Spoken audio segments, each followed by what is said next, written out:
આ સ્કૂલ છે. પેલી વાત કે આ સ્કૂલ કરાર સિંહ શાળા છે, ગામ મોઢવાડા છે.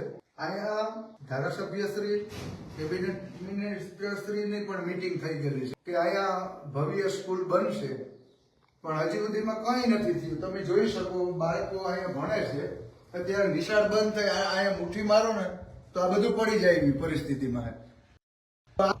જ્યાં નાની થાય તો કોણ આનો જવાબદાર?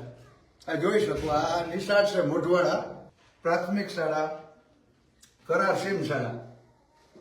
આ હાલત છે. હજી નિશાળના દર્શન કરાવી. આ બધું તૂટી ગયેલું અવસ્થામાં છે. રેડી. અહીંયા એક મોટી જાહેરાત થઈ હતી, ગામના આગેવાનો મળ્યા હતા, ગામના વાડી વિસ્તારના લોકો સાથે મળ્યા હતા અને વાત બહુ મોટી થઈ હતી. અને હકીકત કઈ કામ થયું નથી અને છોકરાઓનો જીવ જોખમમાં છે એવું દેખાય છે. આ ટક્ચર જોતા આ ટક્ચર ગમે ત્યારે પડે, મોટી જાનહાની થાય અને આ ચોમાસામાં આમાં કોઈ બેહી શકે એવી પરિસ્થિતિ છે નહીં. જો તંત્ર વહેલી તકે ન જાગ્યું કે કઈ બીજું ઓપ્શન ન લીધું તો મોટી જાનહાની થઈ શકે અને આમાં ઘણી બેદરકારીઓ છે આ નિશાળોની.